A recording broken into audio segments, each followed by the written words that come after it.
Hey everyone, welcome to the fifth and final session of Breathe Again. It has been the most amazing journey to take with you. Really, it's a dream of mine come true. Over the last 4 sessions, we have unpacked so much about choosing to believe that God has good in store when life has left you broken. We've talked about trusting God when we can't understand Him. We've talked about believing that He's here with us when we can't see Him. We've learned how important it is to stay the course when we want to quit, and to examine our God theology and how we formed it. In this final session, we're going to talk about one of my favorite things, and that is developing an eternal perspective. I've been asked a lot how I made it through losing a child. How did I make it out of such consuming pain to see hope on the other side? If I had one answer to give you, outside, of course, of God's grace, I would say it was by having an eternal perspective. Nothing gave me more hope and comfort. Now, when I say eternal perspective, I mean looking at life through the lens of eternity. Have you ever had those sunglasses with colored lenses? When you wear them, when you put them on, everything you see is washed in that color. That's what I mean by seeing life through the lens of eternity. You see everything you face, the good and the bad, as washed in the hope of what is to come. One night, I was walking in my living room in the dark. Don't do that, by the way. And my little toe caught the metal edge of the coffee table. Have you ever done that? It was awful. I doubled over in pain. I grabbed my toe. I couldn't move. I couldn't feel anything at that moment but that pain. It was consuming. But that's what pain does, right? It consumes our focus and our thoughts. It consumes our words. We don't think straight when we're in pain. And it could be pain in your body or pain in your soul. It doesn't matter. Pain is so consuming, it can become opaque. We stare at it instead of through it. But God has given us an eternal perspective to make that pain translucent. We can see through it to the other side, to victory, to heaven, where all things will be made right. Now, I don't want you to get the wrong idea, though. We don't have to wait until heaven to see things change. Jesus didn't die for us to limp through life, limp our way to heaven. We can have heaven come down right here, right now on this earth and walk in victory. What does victory look like? Well, victory is when you continue to trust Jesus despite what you see. When you don't get stuck in bitterness because you know that God has more good in store for you. That's victory. When you allow Him to lead you step by step to the other side of your pain, even when you don't understand it, that is victory. When you use your voice to tell other people what God has done, when you wake up every day and you ask God to help you try one more time, that is victory. And every victory, big or small, it doesn't matter, it should be celebrated. But there will be some things in this life that God in His wisdom chooses not to change here and now. When we see those things through the eyes of eternity, we will see victory. An eternal perspective, it's actually more natural than you think because we all have a seed of eternity that God has planted in our heart. Ecclesiastes 3:11, it says this, God has made everything beautiful for its time.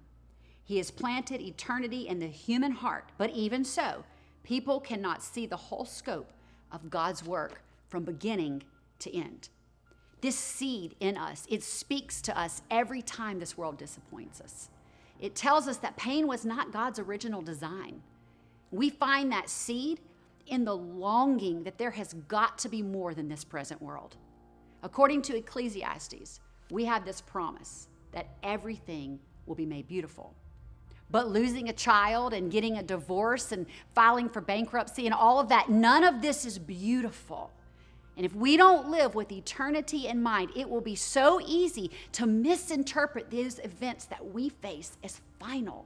And we'll judge them too quickly and give them too much weight in our life. And in turn, what we'll do is we'll seek temporal things to feed that eternal seed inside of us. You know that thing that you might think right now that you need to make you happy. And if you don't have it, you won't be happy. You know what? It won't. That person you're trying to hold on to, they won't fill that void for you. Temporal things cannot fill eternal longings. We need an internal view of the big picture that God has planned for us. We don't have to know what it looks like in full. If we just know that it is good and that we serve a good God who has good stored up for us and loves to bless us. 1 Corinthians 13:12 says, "Now we see these things imperfectly," meaning on this side of eternity, "like a puzzling reflection in a mirror. But then on the other side of eternity in heaven, we will see everything with perfect clarity. All that I know now is partial and incomplete, but then I will know everything completely, just as completely as God knows me." That's a promise to hold on to.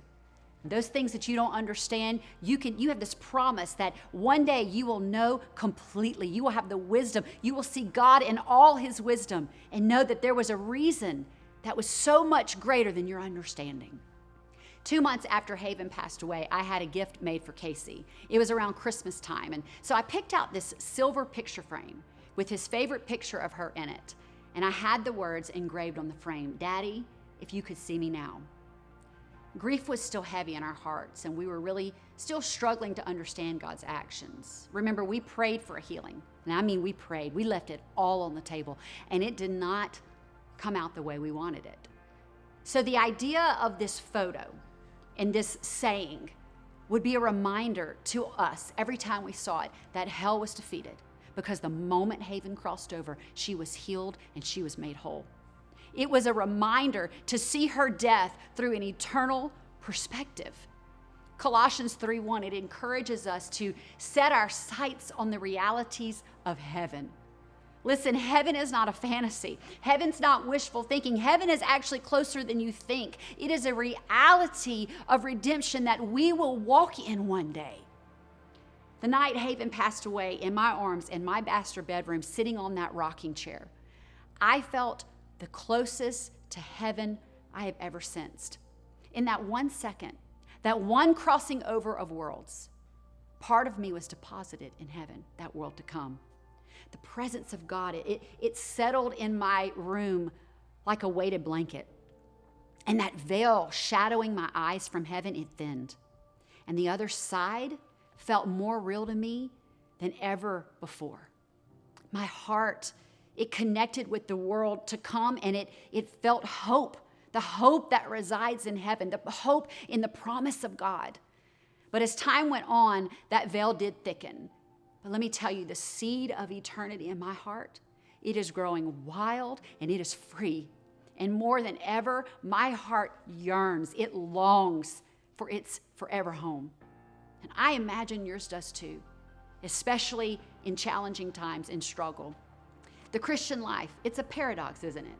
It's a binary existence. We have grief from our pain, and we have joy from Christ's redemption. We have the natural and we have the supernatural. We have the mortal and we have the immortal, and they're dance partners until the day we enter heaven. This is the goodness of God. We are promised that the negative side of this life will be met. It will be met with his presence. That means his joy will collide with our weeping. That means his morning is going to collide with our night, and grace will collide with our ache. You may be facing something right now that you think it's going to steal the life out of your lungs. I'm here to tell you, it will not. It will not. Psalm 27:13, one of my favorite scriptures, said, "Yet I am confident that I will see the Lord's goodness while I am here in the land of the living." Not just when I die, but when I am alive, God's going to be faithful to me. So today, this is what I want you to do. Instead of burying your hope, I want you to bury hopelessness. I want you to bury your doubt and your disappointment. I want you to shovel the dirt on top of that grave. I want you to dust your hands off and walk away, because I've learned something. It is worth it. I want to leave you with this one thought. You were created to live fully alive, so don't settle for barely breathing. God has good in store for you, so do not give up. This battle is fixed. You have already won.